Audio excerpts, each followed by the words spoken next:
အားလုံးတော်လေးဆိုပါဆိုကျွန်တော်ဒီ Kali Linux ကိုVirtual Box ပေါ်မှာတောင်းဆိုပေါ့နော်ရန်ရှောင်းကိုပြပါမယ်ဆိုဗီဒီယိုကတော့တော့ free ရဲ့အတွက်နဲ့ကျွန်တော်ဒီမှာအမှန်နဲ့ပဲလုပ်လိုက်ပြီပေါ့နော်ဆိုကေinstall လုပ်တဲ့အခါမှာတစ်ခါတခြားတန်းလို့ပဲ create လုပ်ရပြီပေါ့နော်တခါ YouTube ဗီဒီယိုတွေလေးရှိပါတယ် Kali ကို Virtual Box မှာစပါ install လုပ်လေဆိုတဲ့ဟာဒီလေရန်ရှောင်းကိုလည်းကိလုပ်ရပါတယ်ဒီမှာ Kali website ထဲမှာကျွန်တော်တို့ download လုပ်တဲ့နေရာပေါ့နော်ဆိုကေsorry ဒီ file ကို Apple Silicon သမားတွေအတွက်ဆိုရင်ညမှာ Apple အတွက်သုံးပေါ့နော်ဒီအတိုင်းသမား Intel ဆိုလို့ရှိကြတော့ဒီ recommended ပေါ်နေတဲ့ကောင်ကိုပဲတစ်ခါလေး download လုပ်လိုက်တော့ရတယ်ဒါကတော့တစ်ခါ Windows Apple မဟုတ်တဲ့ system တွေအတွက်ပေါ့နော်ဒီ recommended လုပ်တဲ့ကောင်ကိုပဲ download လုပ်လိုက်ပါကျွန်တော်ကတော့ဒီမှာ download လုပ်ပြီးသား file တွေပေါ့နော်ညောင်းတွဲနေကျွန်တော်ဒီလုပ်ပြီးသားကောင်ပဲ setup လုပ်လိုက်ပါဒီမှာတော့ browser ရဲ့အတိုင်းပဲ download လုပ်လိုက်ပါ Kali everything ကိုတော့ download လုပ်မလုပ်ပါဘူးဒါပဲလို့ဆို file တွေကတဝါ create ရကျွန်တော်တို့ပထမဆုံး beginner starter level မှာရရှောင်းမလို့ပါဆိုရင်ကျွန်တော်တို့ဒီမှာ virtual box ကိုဖွင့်ရတဲ့အချိန်မှာဒီကိုပြီးချောင်းတဲ့နာမည်ကိုရမှာပြီးလိုက်ပါနဲ့ဒီမှာကျွန်တော်တို့ဟိုမှာ Kali Linux ဟိုမှာဘာညာထည့်လိုက်ရမှာကို real file ကိုဒီကနေ Kali ဆိုတဲ့ file ကို select လုပ်လိုက်ပြီးရင်ကျွန်တော်တို့ဒီ finish လုပ်လိုက်လို့ရပါတယ်ဒီနေရာမှာအော်ရမှာ Debian ဆိုတဲ့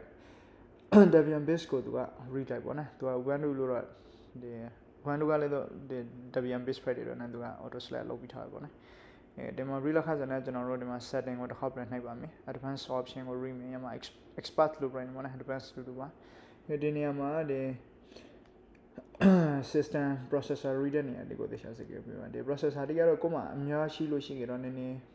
ပို့ပြီးထားတဲ့ပို့ကောင်းပေါ့နော်ဒါပဲလို့ဆိုကျွန်တော်တို့က GUI အနေနဲ့သုံးအောင် file တွေအတွက်နဲ့နည်းနည်း memory ရသမျှတော့ပြီးထားပါဟိုဘက်မှာ red ပေါ်နေအနီရောပေါ်နေတဲ့နေရာအထိတော့မဆွေးလိုက်နဲ့ပေါ့နော်ဒီမှာ video memory ကိုလည်းအနည်းဆုံးကတော့သူက30အထက်မှာပြီးရပါပေါ့နော်တာနေသမျှတော့ပြီးဒီမှာ CPU ကတော့ကျွန်တော်တို့3လောက်ပြီးထားတာကတော့ပိုကောင်းရယ်ဒါပဲလို့ဆိုခဲ့2လောက်နဲ့ဆိုခဲ့မရဟာတော့မဟုတ်တယ်မဲ့နှင်းနေဖို့ပေါ့နော် CPU ကို3လောက်ပြီးလိုက်တကယ်လို့ဒီမှာညမှာ error ပြနေပေါ့အခု cursor ထောက်ထားတဲ့နေရာမှာဆိုလို့ရှိရင်ညမှာ VBox SPM နဲ့လားမသိဘူးကျွန်တော်သိချင်မှာဆိုရ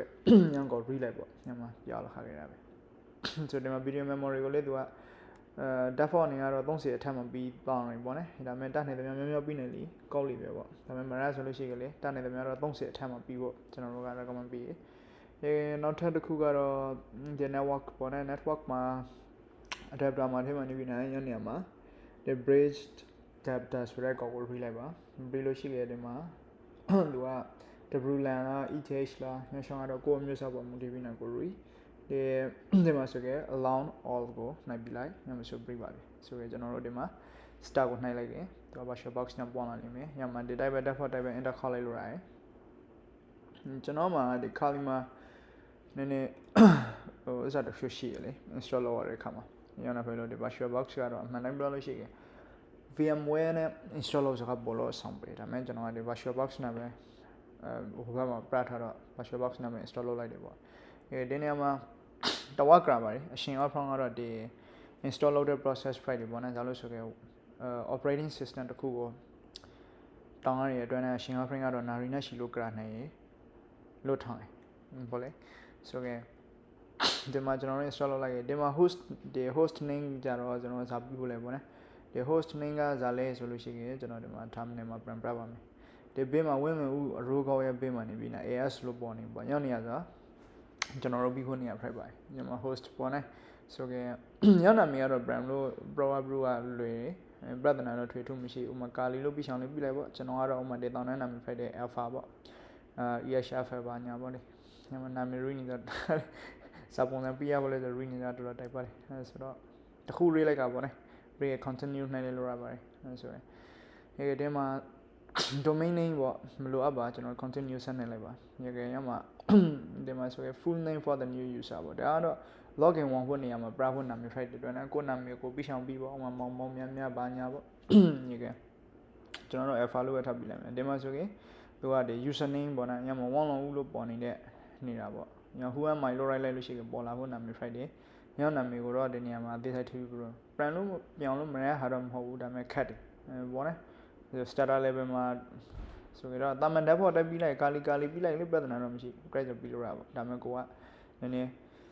ကိုနာမည်နဲ့ကိုသုံးဆောင်နေပေါ့ဒီမှာ password ပြီးဖို့လိုရတယ် password တော့တေချာမှတ်ထားပါပေါ့နဲ့ကျွန်တော်ဆို password မှာ gram main ရနေဖယ်လို့နည်းနည်းတိုက်ပါတယ်ကျွန်တော်တို့ကတော့လေဆို password ကိုတေချာပြီးလိုက်ပြီးလို့ရှိခဲ့ဒီမှာ continue ပဲထားနိုင်လိုက်ပါဒီမှာဆိုရင်နောက်ထပ်တစ်ဆောင်ကကြာလို့ရှိခဲ့ဒီ partition ပိုင်ပေါ့နဲ့ partition ပိုင်ကတေချာပြီးတာဖို့လိုတယ်ဒါပေမဲ့ starter level မှာတော့ partition ကိုကျွန်တော်ကမရှောင်မလောက်ပြဒီ automatic သူက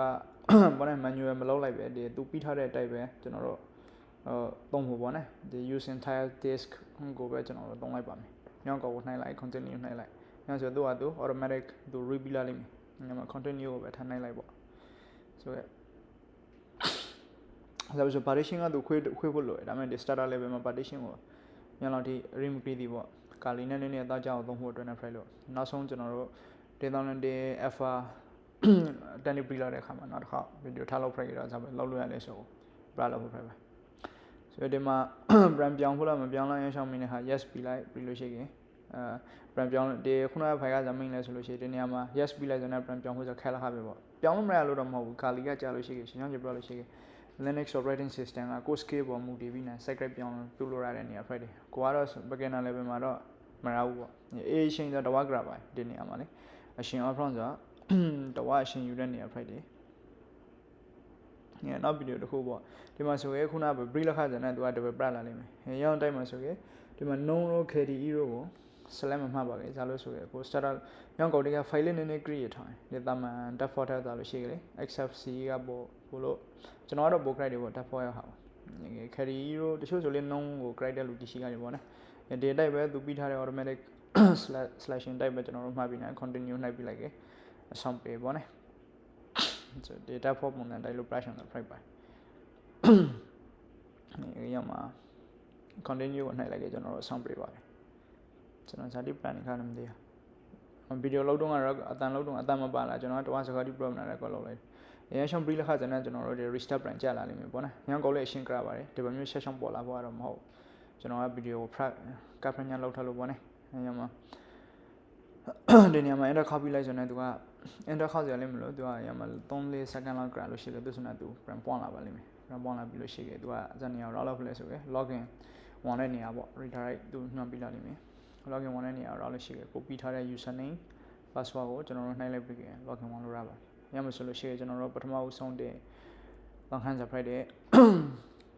Kali intro ပေါ့နော်ညောင်းကတော့မိုက်ဆက်မှနေပြီးဗီဒီယိုတွေကိုလာကြည့်လို့ရပါပေါ့နော်